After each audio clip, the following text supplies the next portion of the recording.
I'm saying she has to get the seat. 50%, yeah.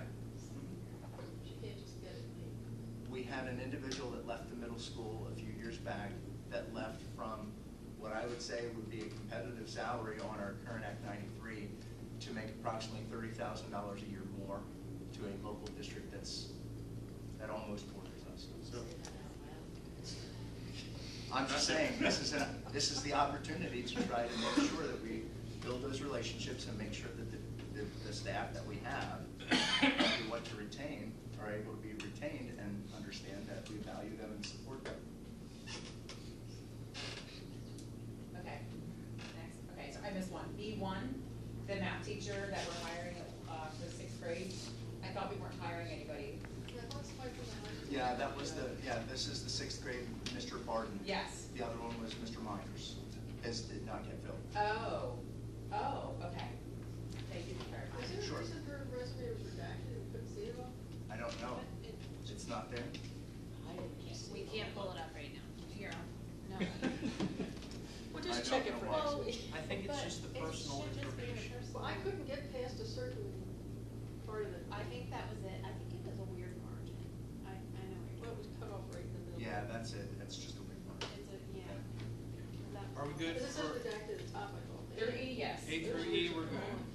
Item F is the approval of a leave without pay request for support staff member that must be approved by the board in accordance with policy 339. Are there any questions? Carl, can you address this?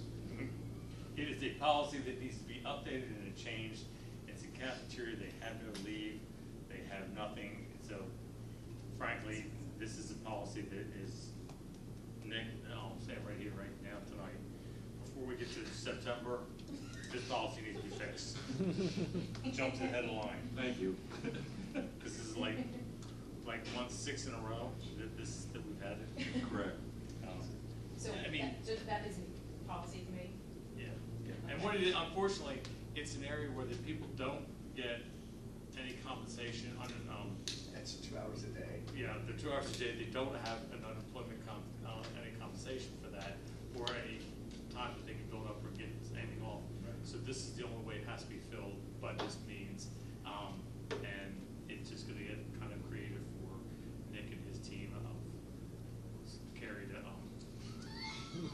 will work around. say that Nick and I did look at this policy earlier this year when this kept coming up, and the way it's written in policy, because they don't have any time available to them, is that Tim can approve up to 5 of those, and then if it's anything beyond that, then it has to come to the committee. So, like, we can take a look at it. Would it be extending the number of times that Tim can I think we approve need it. to extend the number of, in my personal opinion, extend the number of time, but also stipulate the number of hours or departments that they're in, and it stipulates that they're not granted any compensation.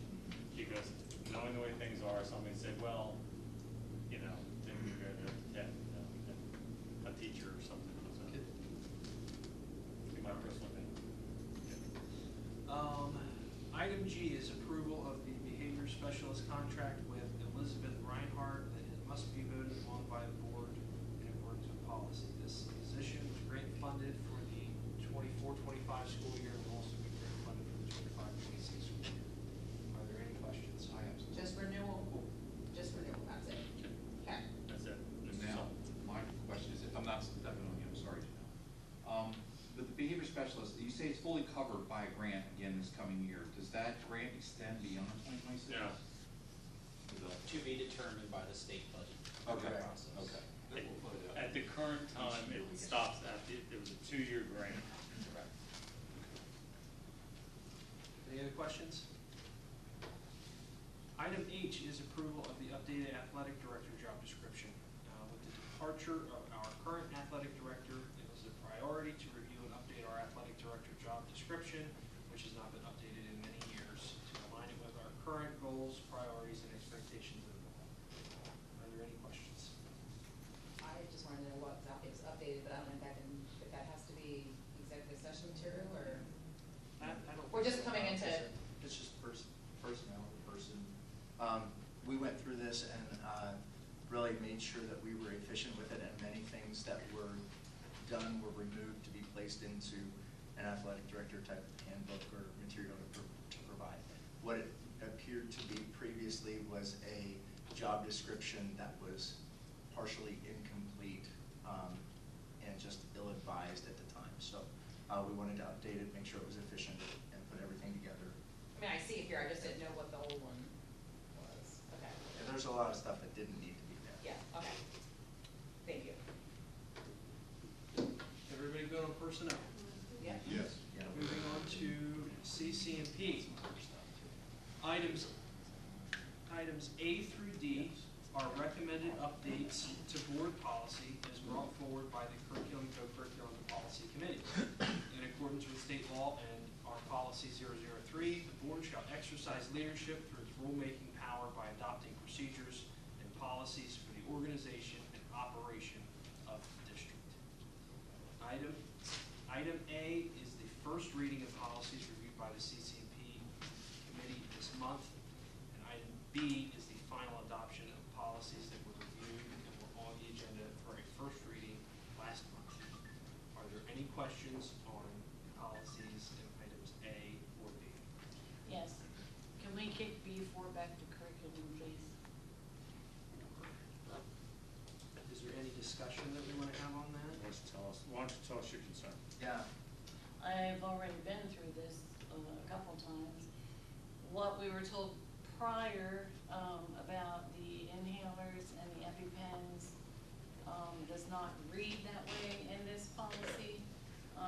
Danielle as well had some concerns.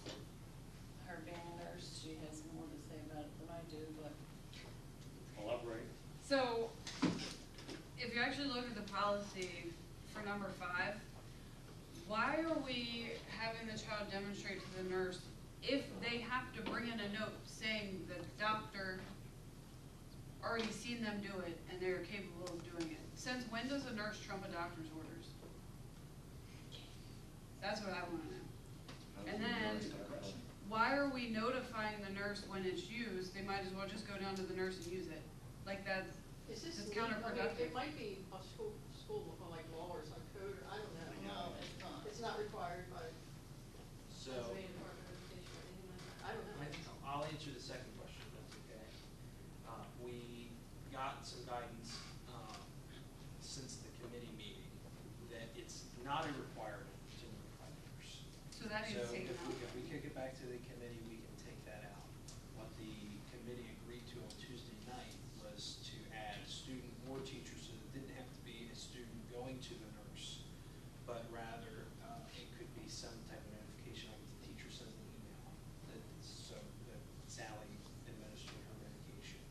Just for the sole fact of what the committee discussed was if a student is administering her medication and say it was not done correctly, or there was their inhaler ran out, I think was the example that was given before, and there was no medication, just so that the nurse is aware of the situation. But should the committee and the board request it be stricken by the committee, we can certainly take that back and take out the whole line. There's no legal requirement for that to be done. I mean, it's fine for them to be notified, but if the student's notifying them, they have to physically walk down there and tell them anyway. So they should have just went there to take it to begin with. Right. The whole point of the self-administration was to avoid the disruptions and having to go to the nurse when it was needed. So we're just adding that back in for them to go down there anyway. Or can they just notify their teacher, and the teacher Right, can send an so, email well, and the say, teacher hey. can send an email or pick up the phone or whatever. So the whole student notification part, the student should only notify the teacher and not leave the classroom. So that part needs reworded, if nothing else. Okay. I think there's enough to pull it out, send it back, reword it, and make sure in between now and next meeting, you look at it, reword it, Ms. Nurse, that you did not use, and the justification, just remember that you, if I am seeing correctly, know a child that needs to use this kind of service. Yes. So it would Mine. be in the best, I didn't say that, it would be in the best interest of you writing, help write it to that it qualifies that it's done. Well, we'd like you to come to the next committee meeting if you can, as a subject matter expert. The probably separate the inhaler and the EpiPen, because anytime an EpiPen is used, they should really be getting emergency treatment afterwards anyway. Yeah. So I think those two need to be separated. And great reason, justification, I mean, that's why I'm asking your expertise. You're not a normal layperson, you know the ins and outs. The only thing I say is, I guess, make sure the notification, because what happens if that student's taking something at the end of the day and forgets, and then goes home, and all of a sudden, it's within the time of it's not supposed to be taken again, you know what I'm saying, then mom's like, oh, we'll take your, well, I did, well, no, I got no notification. You know, that's why it might be very clear that the teacher or somebody is notifying the nurse for the vacancy. But, oh, I know, I didn't see what coming in. Probably just like Can we- responsible student, yours, to a not responsible student, just saying to, so that can be relayed to the parent. So sometimes I get a note from the nurse saying, my kid was administered Tylenol today at 12 o'clock, whatever. Can the teachers have those just solely for the kids that have to administer their inhaler? So they can send it home in the folder saying the inhaler was used? Or will the nurse give it if the teacher notifies them? I think what we need to do is try to figure out what the purpose of the policy is. So the purpose of the policy, in my opinion, is just what Mr. Lovell shared. It's to make sure that the nurse, who is really responsible for the care of everybody in that building, teachers, PCAs, students, everyone, that she's managing all of the things that are going on, the health care for everyone there. So it's a matter of making sure that she's aware in case she needs to contact the parent about getting new or different medication coming in. So my response to that would be, how does your suggestion change that or go beyond that? That's just the question that I have. Yeah. Well, like he said, like, what if the kid goes home and the mom's like, why didn't you get notification to use this, you need to use it again? It's just a way to help prevent that overuse of the medication, basically. I think the nurse would be the one common denominator. Correct. Well, that's what I'm saying, so if the teacher notifies the nurse, then Correct. the student can still get that slip by the end of the day. Correct. The nurse can to make take home. sure that communication takes place at home, so that it's still all the health and the health care of everyone in that building is being managed by that nurse and that nursing Right. assistant. So that one's gonna Yeah, be we are. pulled, and it's gonna go back to committee. Thank you too for bringing it up. Everybody's still good on items A and B? So- Here's the tricky part. Yes, so, item C and D, so, it's a recommendation to suspend, policy amendment procedure, for two special situations and circumstances that we'll have to get into in a minute. But in accordance with policy 003, and 006, and recognizing the need for flexibility and the timely consideration of policy amendments, it's recommended that the board approve a temporary suspension of the procedural requirement, which states that a policy may only be amended if the proposed amendment was introduced at a prior board meeting and remained on the agenda of each succeeding board meeting until final action is taken. This suspension will allow the board to consider and act on a proposed policy amendment without the necessity of it appearing on prior and subsequent agendas. The temporary suspension is recommended to facilitate prompt action where needed to maintain the efficient operation of the board.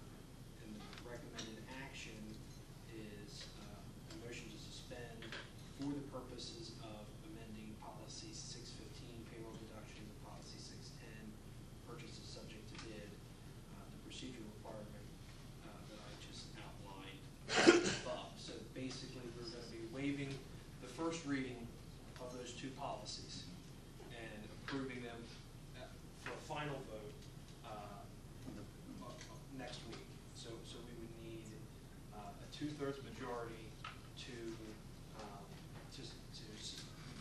vote to suspend the policy. So to explain the reasoning, we would need to go to executive session. That's correct. This time we're going to go to executive session to explain a personnel matter. All right.